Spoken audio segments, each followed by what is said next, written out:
So when you're going through this, I write in the dates, take them off the printout, and I just put them in when they conjunct Jupiter. Okay, 58.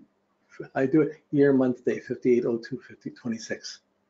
That was my son. That was really 12 years old. I was delivering newspapers. I was really great in sports and things. And when it's sextile descendants, I had the date, I had my first girlfriend.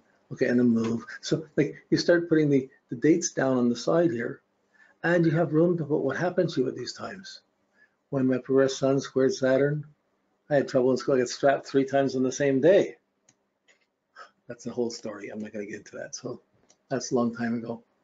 Then when I squared Pluto, I was into folk music and poetry and death poems and traveling around North America. Almost died a few times.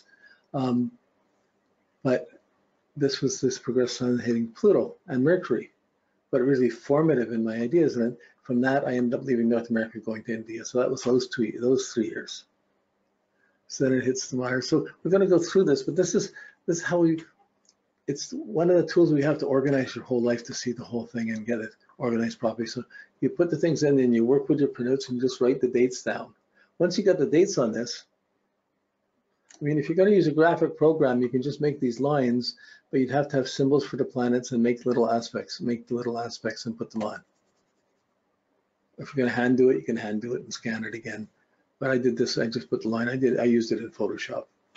Then I put the dates in. Once I had the dates in, you can handwrite these in. They're meant for handwriting in, but we've got more computerized. So I'm not sure when I finished these. I did these 2006. So it's nice to finally have them useful. You know, like a lot of my color charts, I did them in the 70s and I couldn't afford to print color to print it out. So it sat there until the web came along and I could put colored charts up without printing them. So the world keeps changing. But here we start seeing, you just put events going on, coming in now. Just go back a little bit here. So here's one where I had the exact date for Neptune. First live performance of my music. It's a sextile to Neptune for my son. I did the first performance of my musical instrument. I finished it that week and I did the performance with it the same week. But it was also, my progressed sun was conjuncting a star at that time, Antares. Okay, so I don't have the date, but wow, it was a very inspired time in my life, certainly. It just finished this art that we were working at. Wow, it really was open to other energies. So this is how you could work the stars in. I would work with the first magnitude first, and then if you're in something immediately, you could start to work with the stars. You know a star is there. Wherever you see a star, there'll be a number on one side or the other. 532, 514, 503. Those are the names of the stars. There's not room to put the names on this graph. How are we doing? Okay, good. Not too bad. So I want, for next week, what I'd like you to do, we're going to be starting with the sun, but I'd like you to be able to put your sun line, get the aspects in if you can, put the sun line on it.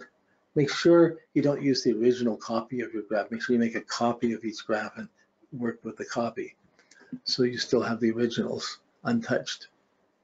But just draw the line, and drawing the line, it takes no time. You're just drawing it in for your whole 90 degrees. Then you got the printout to give you your dates, where you can work it. I'm sending you the one with the I Ching and the pentens on it. I'll be sending you that tonight. But you'll also be able to get the degrees just from working with WinStar. And this is the exact nature. So this is the real ephemeris going through it. When we're using ephemeris, we're getting degrees. We see the main planets. We see the main things that we work in. We used to be, for years, I had to calculate each degree and divide up each degree to what day and month and what time. I had to hand do these things before computers. It would seem almost masochistic now, but it just, at that time, you had to work to get this information. So that set me and if I'm doing it, I may as well do it all the way along and do it as simple as possible and get it here to get up to this level. So this is our foundation. This is how we're going to work with progressions. And it's the icing on the cake of astrology. Really, because things slow down, we're looking at 3 months as if it's a whole life. Everything slows down. We have time to look at it deeply, to imagine it, to wonder it, to live through it. It's always a puzzle how your spirit's going. You can't say, oh, I just know how it's doing. You can see it's coming, whoa, what's going to happen through that? You wonder about it. By the end of that period, you realize, oh, that was that. So, yeah, I have sun come up, hitting my Mercury, hitting my Neptune in, where are we here? Sun, Neptune, right here. Sun, Neptune 2109. So I haven't got it filled in there. When the sun was trining the Jupiter, I just finished, in the year before, leading up to it, I went to China a couple of times, was doing webinars in China. But it's coming up this, so I don't know if I'm going to be sick be weak for a couple of years, or if I'm going to have sorrow from the family, or confusion from the family, or if I have a puzzle in my mystical nature that I'm having to struggle to some test of what I think is a fantasy or a dream or a reality, or there's somebody I know isn't healthy and I have to help them. It could be 2 years helping someone else who's sick or getting. So you can't tell like a transit, but you know your soul is going to have to experience this, and it's taking on this is an inner puzzle to the outer things going on. And if you had Saturn on your midheaven and this going on, it'd be a puzzle against everything you're trying to do, something else would be there. You know, like wherever things are, don't try and work the two together right yet. Just, it'll come as you know it, but you just get your dates down and start filling in your history so you're filling in this and see this.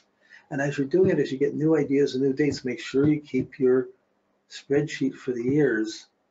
You keep expanding it, like when we made the spreadsheet, we have a year and each month for a year, and then for 100 years. We just made like a calendar, and you put the dates in. You have different columns for different events. Well, you still got to be working with that, because this will open up whole other things, inner struggles, inner puzzles, inner fantasies, inner imaginations, inner visions, shifts in attitude. These are often tied up to people and situations, but you're in a humbled situation. It's like we're just standing at the feet of masters, trying to understand these things better as we're looking through them, and we're trying to make room in our life so that these things can come through. They're happening anyways, but we can be tuning into your progressions is a really special area of astrology and of life. Okay, I think I'm about done here. Is there anything else? No, I just went to the end of that. Yeah, I just wanted to show you how to do these progressions, and I want you to try and get your star graph. I'm just going to be showing my chart in each of the ones and how I've worked through each one, how deeply I've gone. So the next class or two is going to be on the sun. Then we're going to do one on each planet, then on the angles. Then we're finished this level. Then we have to go to the next level of mixing transits and progressions to complete our studies. And then you've gone through the whole package, or at least my whole package. There's always other things to study with astrology, all sorts of techniques and separation, but this, like, if you've been coming through this, it's enough work just to do this without getting into all the fancy things, without adding all the other things. If you want to add an extra comet or you want to add an extra planet, all the categories, in the houses, in the signs, with the aspects, you got to do those worksheets and then add them into the interpretation before you even start to work with transits and progressions, before you really know what you're talking about. So there's enough work. Let's get through this and then give it some time to settle, and then you'll see how you'll specialize or how much you'll use it later. See how useful it is as you go along. It never ends. You may not look at it for a couple of years. I may not look at my progressions for a year, and then suddenly I come back and go, oh, wow, I get pulled into it for a while, and I'm watching things. So generally, I have my tabs on most of this. But it did come in waves. It did come in stages. And they move slowly, so you can look at it. It's going to be, that aspect's going to be there for a couple of years. You're working on it. You don't necessarily look at it every day, although you can. And we'll get to that next week. So, okay, that's it for today. Thanks, and next week we'll be starting with the sun.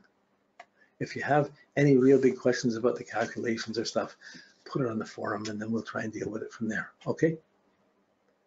Thanks. Bye.